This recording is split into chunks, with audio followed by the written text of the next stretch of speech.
क्या BPSC TRE 4 का syllabus बदल गया है?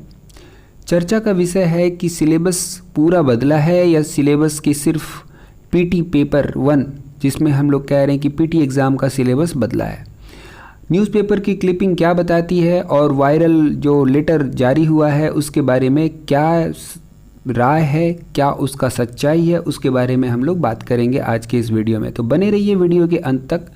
नमस्कार, मेरा नाम है सुधांशु शेखर और आप देख रहे हैं अध्ययन मिरर।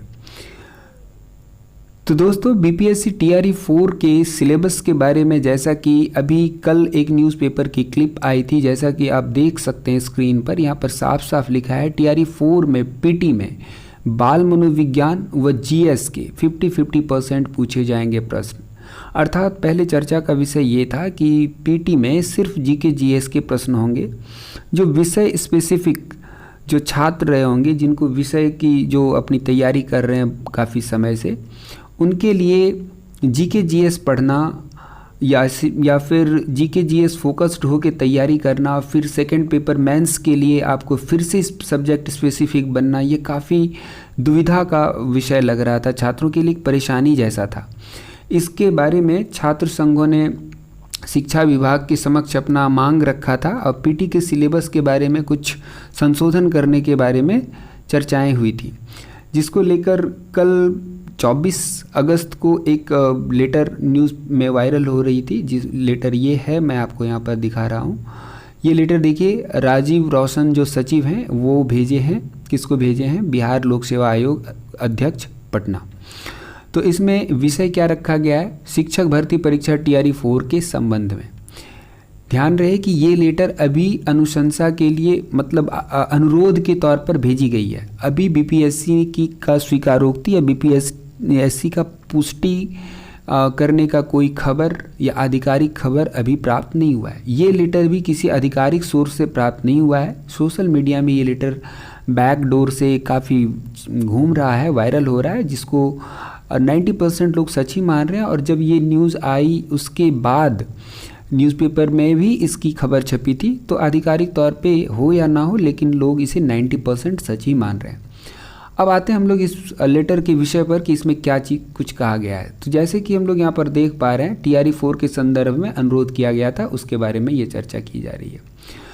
टीआरई 4 की आगामी परीक्षा की पीटी के सिलेबस में बाल मनोविज्ञान के 50% प्रश्न एवं जीके जीएस के 50% प्रश्न समाहित किए जाएंगे। मान लीजिए कि अगर 100 नंबर का पीटी हो रहा था, 100 नंबर में 50% आपका चाइल्ड साइकोलॉजी से होगा, ठीक है, और 50% प्रश्न हो जाएगा आपका जीके जीएस से। और इस 50% में भी 30% प्रश्न आपके बिहार जीके स्पेसिफिक होंगे। इसका मतलब बिहार की राजनीति, बिहार का आर्थिक एवं भौगोलिक क्षेत्र और सामान्य ज्ञान से संबंधित प्रश्न होंगे। यानी कि 50% का 30%, 15 क्वेश्चन, लगभग 15 क्वेश्चन आपके बिहार जीके से होंगे। बाकी जो 35 क्वेश्चन होंगे वो जीके जीएस के विषय से होंगे और 50 क्वेश्चन आपके चाइल्ड साइकोलॉजी से होंगे। तो शिक्षा क्षेत्र में या शिक्षक बनने के लिए जो छात्र तैयारी कर रहे हैं, उनके लिए चाइल्ड साइकोलॉजी उनका अपना पसंदीदा विषय रहा है। उस विषय में उनको ज़्यादा परेशानी नहीं होगी, जिसको ध्यान में रखते हुए ये संशोधन किया गया है। अभी संशोधन आधिकारिक तौर पे पुष्टि तो नहीं हो पा रही है, लेकिन हाँ, जब शिक्षा विभाग ने ये लेटर बीपीएससी को भेज दिया है, तो ये जाहिर है कि ये एक्सेप्ट ही हो चुका है या एक्सेप्ट हो गया होगा।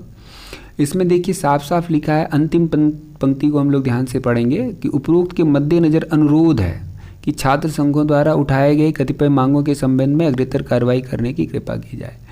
इसका मतलब ये है कि अभी बीपीएससी को ये लेटर पहुंचा है, भेजा गया है। अब बीपीएससी ने आधिकारिक तौर पे अपना कोई लेटर जारी नहीं किया है कि इसके बारे में क्या कुछ उनका फैसला रहा है। अब आ जाते न्यूज़पेपर की क्लिपिंग पर। इसमें साफ साफ आप पढ़ पा रहे होंगे, शिक्षक भर्ती परीक्षा टीआरई 4 के पीटी सिलेबस में बदलाव होगा। पीटी के सिलेबस में बाल मनोविज्ञान के 50% प्रश्न पूछे जाएंगे, जबकि 50% प्रश्न जीके जीएस से पूछे जाएंगे। जीके जीएस के प्रश्नों में 30% प्रश्न बिहार से संबंधित होंगे।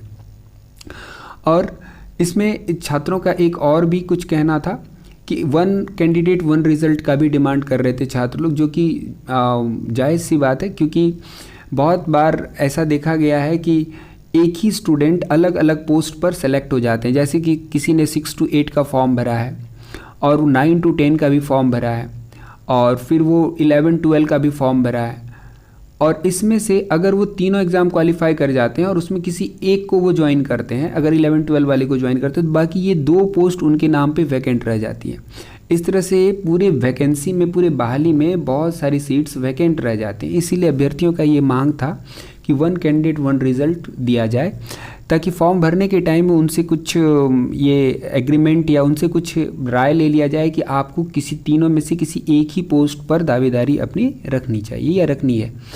इस विषय में क्या कुछ हो रहा है बदलाव या क्या कुछ इसके बारे में नियम आएगा, वो अभी तो पुष्टि नहीं की जा रही, लेकिन इन सब चीज़ों का मांग रखा गया बीपीएससी के समक्ष और शिक्षा विभाग के समक्ष।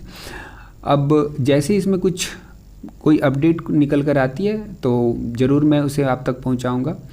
आज की इस वीडियो में बस इतना ही, फिर मिलेंगे किसी अगले वीडियो में ऐसे ही जानकारी और ऐसे ही महत्वपूर्ण अपडेट के साथ। तब तक हंसते रहिए, मुस्कुराते रहिए, अपना ख्याल रखिए और बने रहिए हमारे चैनल के साथ। चैनल को सब्सक्राइब कीजिए, अगर वीडियो अच्छी लगी हो तो वीडियो को दोस्तों तक शेयर कीजिए। फिर मिलेंगे किसी अगले वीडियो में, तब तक के लिए जय हिंद।